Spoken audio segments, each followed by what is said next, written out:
In today's show, we look ahead to Monday for fantasy basketball in the NBA. What are we watching for? Who are we streaming? Michael Bolton. Thanks, Josh. It's Michael Bolton here, and it's time for another episode of the Locked On Fantasy Basketball Podcast. Let's get to it. Let's get to it, indeed. You are Locked On Fantasy Basketball, your daily fantasy basketball podcast, part of the Locked On Podcast Network.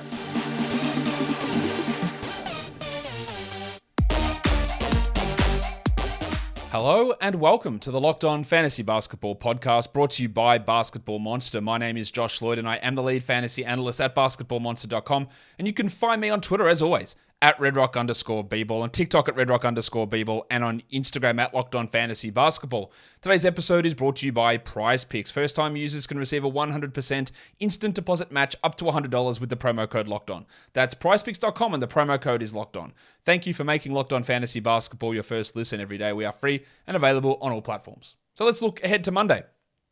In the NBA, what we're watching for, where the streamers are appearing, some four-game chunks. Shane Warne. Let's get it on, Gilly. All right, first game is, I think it's going to be bad. The Pacers and the Pistons is the first game up, and I'll tell you what we know for now. It's going to change, but for now, what we know is that Tyrese Halliburton is out, Bennett Mathurin is out, Miles Turner is out, Timothy John McConnell is out, and 20 seconds before I started recording this, Buddy Hield has been put onto the injury report as questionable with foot soreness. In other words, they're tanking their ass off. This is what's going to happen with this team. We thought they might be a tank team at the start of the season. They played really well. They didn't, and now shit is happening. It's frustrating. The Pistons, they're dreadful. They've been the worst team in the league outside the Rockets for the last 3 years, and they continue to be. We don't have anything official on this. What we do know officially is Alec Burks is out, and at least I get to do this. Alec Burks. His foot is so sore. It's so sore. He's out for Monday's game. Marvin Bagley, the third, is out with ankle soreness. He'll be out for the week. And I'm going to assume that Bojan Bogdanovic is out, and I'm going to assume that Jaden Ivey is out. Ivy in COVID protocols. He missed Saturday's game. I really don't think he's playing Monday or Tuesday. And Bogdanovic has bilateral Achilles soreness. Cool. I'm sure he does. Bilateral soreness, also known as BS, which feels about right. I'm just going to actually look. Has he officially been ruled out or not? Yes, he has. He is officially out. Jaden Ivey also officially out. There you go. So I was right to rule those guys out. So Turner, Halliburton, Mathurin, McConnell, Bagley, Ivey, and Bogdanovic are all officially out. So for the Pacers, Chris Duarte is going to get a lot of minutes. Is he going to be good? Well, I don't know. He's got an opportunity to be, so there's a chance there. I'd also be watching Andrew Nembhard pretty closely. He was pretty good last game, but Nembhard and Duarte are going to get big opportunities here. And I also want to watch the situation with Isaiah Jackson and the situation with Jalen Smith. Stand by your man! Jackson played 26 minutes last game. Smith played 25. Because with the absence of all these other guys like Nwora and Neesmith can push down to the 3 a little bit more, opening up more minutes at the 4. It also means for deeper leagues, O'Shea Brissett and Jim Johnson. Yes, I get to do it. Jim Johnson.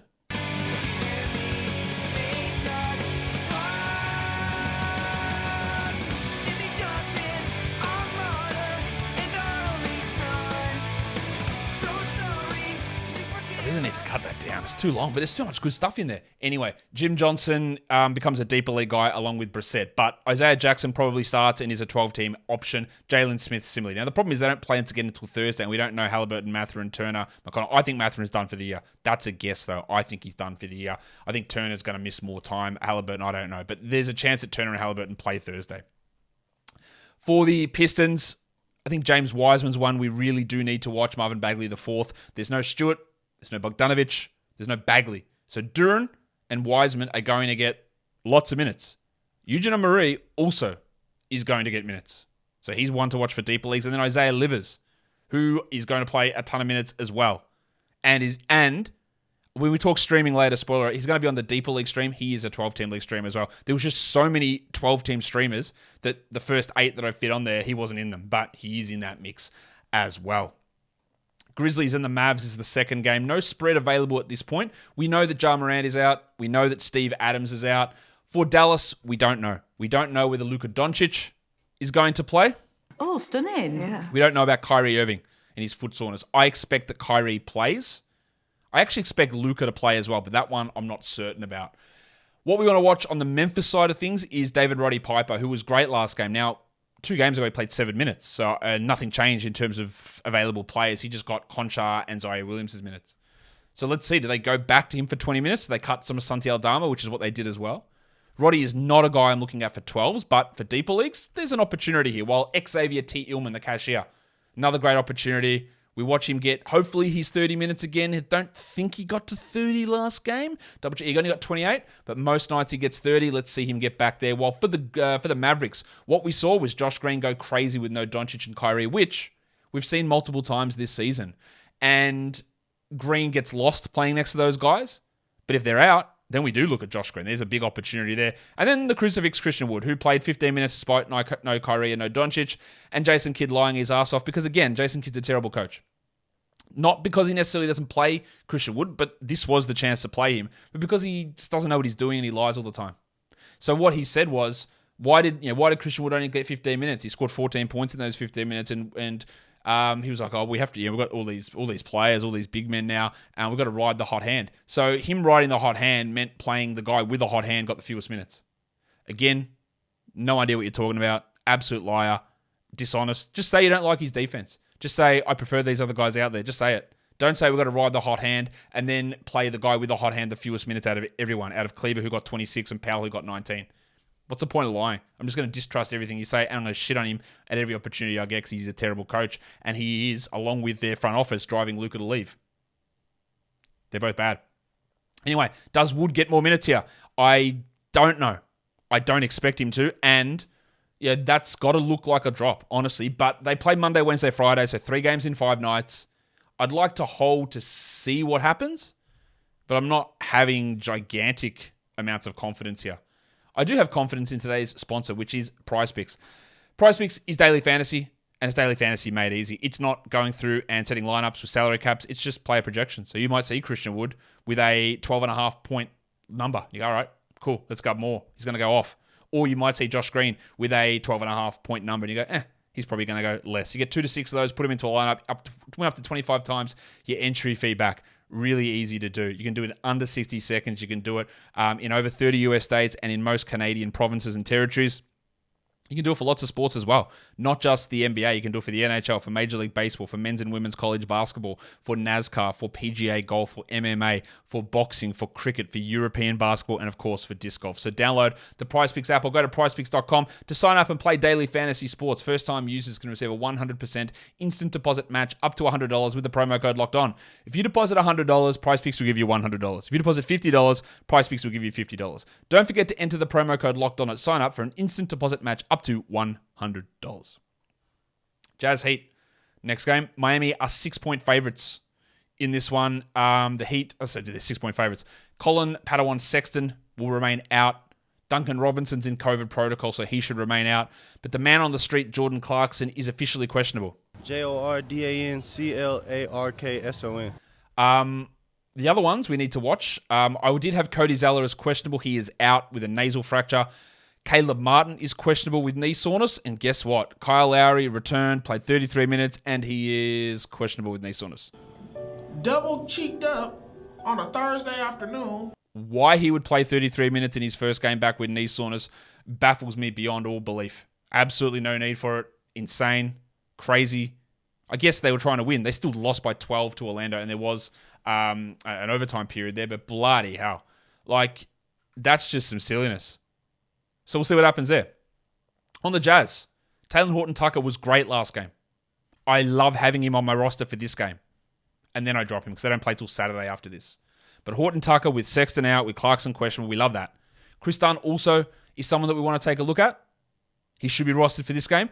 And then Simone Fontecchio, who had a really good game a couple of games ago, but he's just never shown that. Is there a chance for him, or is it Ochai Agbaji to be the stream guy? It's probably Agbaji who's starting in place of Clarkson, and I think it's just I don't think he's good, but I think he's a better player than Fontecchio. But I know a lot of people were excited by Fontecchio's game a couple of games ago. For the Heat, I do want to watch Kyle Lowry if he plays and what his minutes are. I don't expect that 33. I do expect him to come off the bench, but Gabe Vincent's not getting it done. Max Strus isn't really. Victor Oladipo's not, and he's another one I want to watch. They're all sort of interchangeable streaming types. Lowry's the guy that if I knew that he wasn't getting knee soreness again, I would consider adding him. But in 24 minutes with an uncertain status, which I think is what he gets 24 minutes, I'm not that keen on it. And Oladipo's really, at this point, just a steal specialist. The Wolves and the Hawks. The Hawks are 4.5-point favorites in this one. Towns will be out. Jalen Noel will be out. And the big fella, Rudy Gobert, is on the injury report. Rudy Gobert. Rudy Gobert.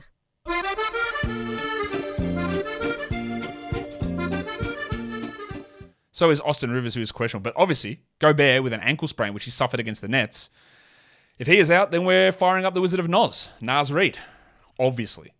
In terms of the Atlanta injuries, well, it's just Bogdan Bogdanovic, who's on the injury report there. He's questionable with back tightness. He missed Saturday's game. With him out, they gave a little bit to AJ Griffin, but basically they just pumped minutes into DeAndre Hunter.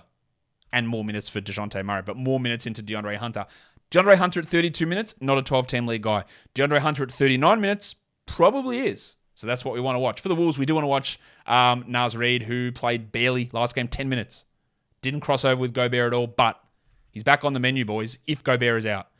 Is it the question here is, and generally the answer is going to be no, but is he worth a speculative ad going, if Gobert misses, I get some really strong value here. But it's fantasy playoff, guys. Like, if it doesn't work out and he gets 12 minutes, then you've just wasted an ad that's no use at all. So I would like to hold until I hear about Gobert, but we want to pounce as soon as we hear Gobert's out.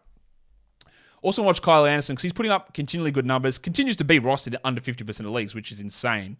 And I don't know when Towns is coming back or if Towns is coming back. Anderson needs to be rostered. He's needed to be rostered forever. For the Hawks, I want to watch John Collins because the minutes are back up for Johnny. The production's not, but the minutes are back. 3 games, close to 30, the last 3. They got a stinking schedule, though. They played Monday and then not again until Friday. So Collins is good for Monday. But is he worth zeros Tuesday, Wednesday, Thursday? Probably not.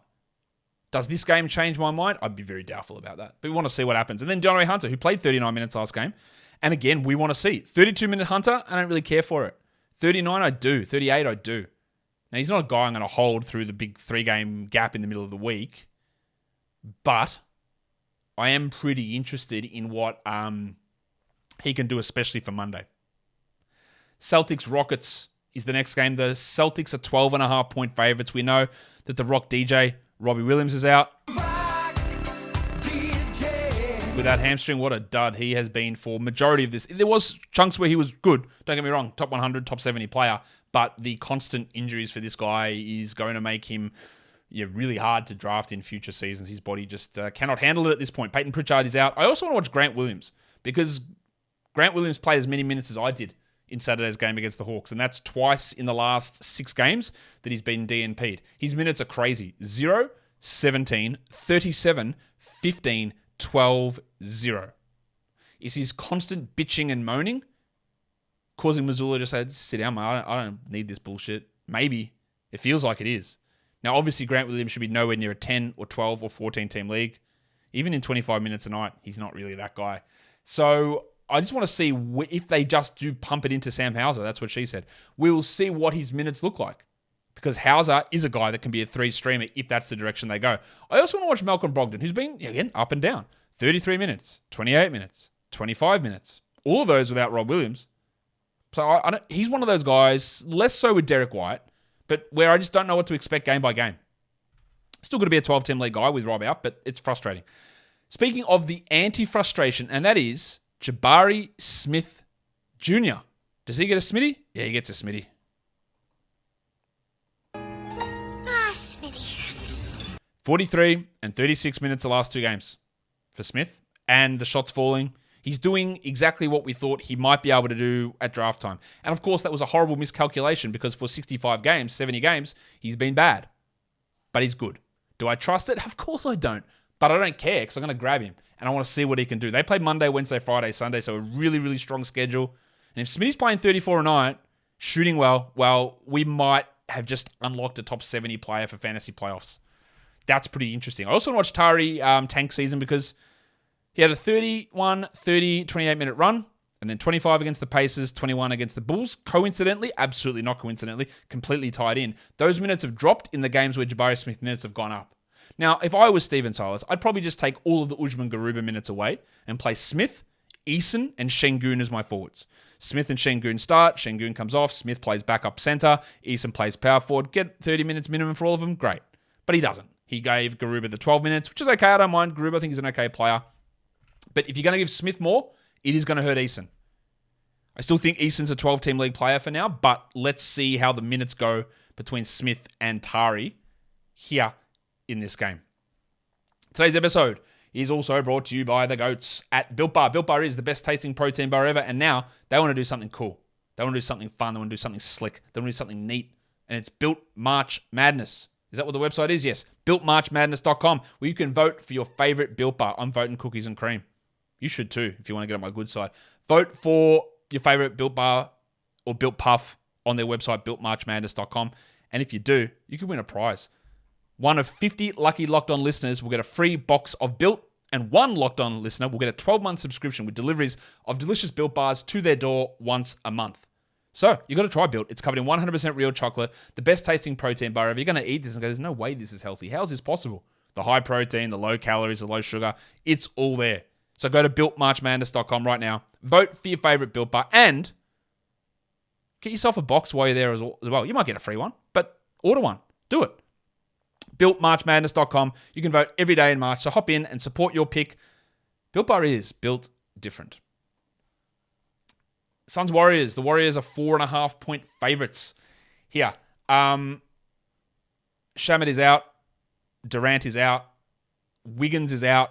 Gaz Payton is out. All those guys are out.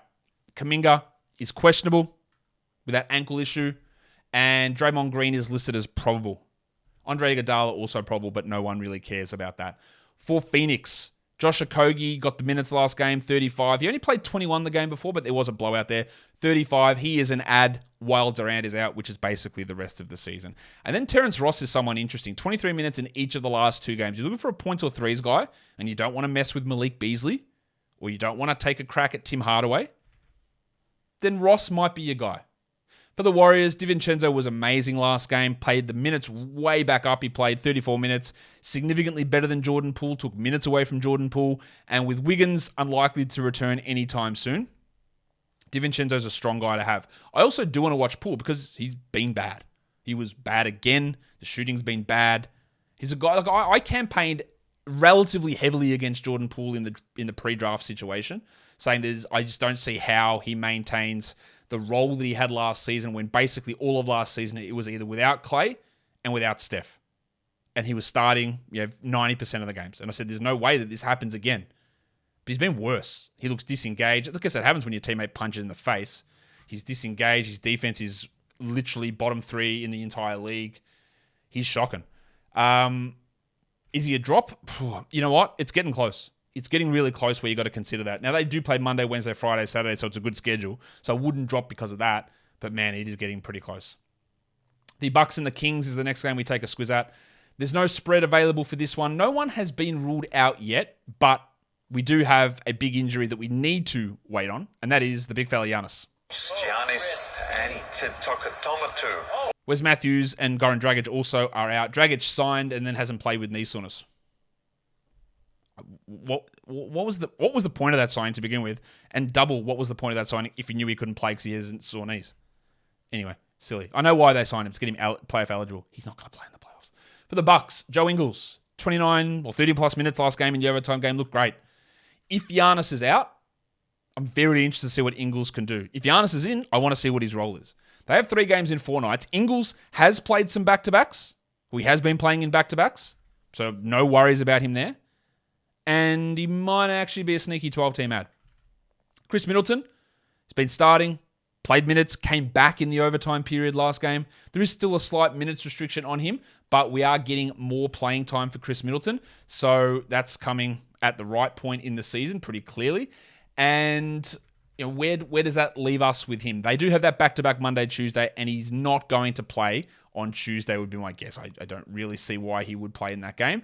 But for Monday, let's see how he looks. Do we get full 34-minute Middleton yet? Or is he going to stick at 31-32? For the Kings, I do want to watch Keegan Murray. The same story with this bloke all season. Struggle and get benched. He played 15 minutes last game, and they played Kessler Edwards, who I actually think is a good player. Or not better than Keegan Murray, don't get me wrong, but better than the nonsense they were running out with KZ Okpala earlier in the season. Now, I don't expect Kessler Edwards to play 26 minutes again, but I do expect him to get some playing time. And if Murray falters at all, he will get dragged. And that's what makes him a risky proposition. Now, the good thing about the Kings is they play Monday, Wednesday, Thursday. So the volume there precludes a drop of Keegan Murray. But if we're talking longer term, he definitely shouldn't be someone who's on your no-cut list. He should be someone you consider moving on from.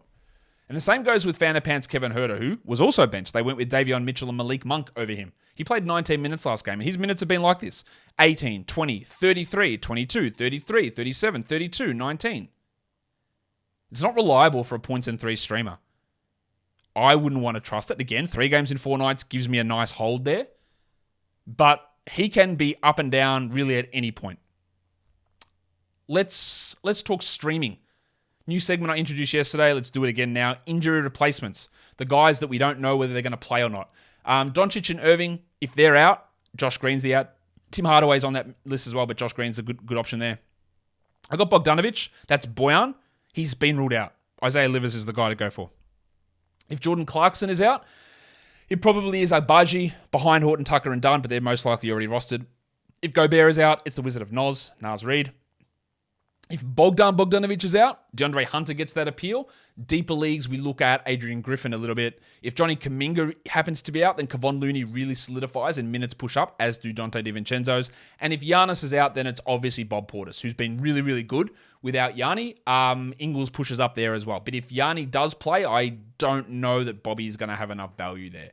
In terms of back-to-backs, Monday, Tuesday, we're looking at Suns, Bucks, and Pistons. So 3 teams that we can really attack to get a good start to our week. If they're going to stream in Monday for category leagues, these guys are all available in over 50% of leagues.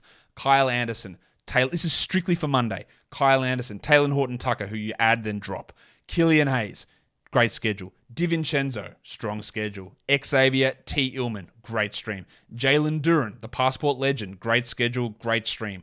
Tari Eason, bit iffy, but I like it still. And then Isaiah Jackson / Jalen Smith with Miles Turner out.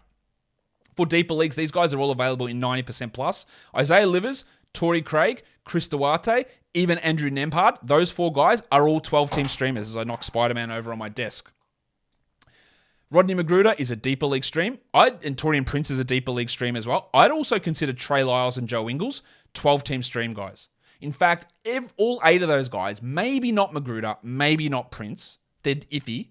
All 8 of those guys, despite being available in 90% plus of leagues, they all can have absolute use in a 12-team league. They've got, so if you're in 14s, every one of these guys is amazing. If in 12s, there's a little bit of value right across the board. For points leagues, these guys are all available in 40% plus of leagues. Jimmy Wiseman, yeah, got to have him. Kyle Anderson, Killian Hayes, Taylor Horton Tucker, Xavier T. Illman, DeAndre Hunter, especially if Bogdan is out, Jalen Duren, and Joshua Okogie, who is a category league stream as well. If you look at the next 4 days, these are all guys who on a per-game basis are top 100 over the next 4 days. Now, it's just so you're aware that Dylan Wright is worth a grab. But does it make sense for you with only 1 game in 4 nights? He's a top 100 guy, though. So you got to weigh that up. Zach Collins has got 2 games. Kyle Anderson has got 2 games. Taylor Horton Tucker, we love it for Monday, and then we move on. He's got 1 game. Daniel Gafford's got 1 game. Caldwell Pope's got 2 games. Tillman's got 2 games, and DiVincenzo's got 2 games. 2 games in 4 nights, really strong ads. The Delon and Gafford ones are a little iffy, and Horton Tucker we love for Monday as a stream, and then we drop.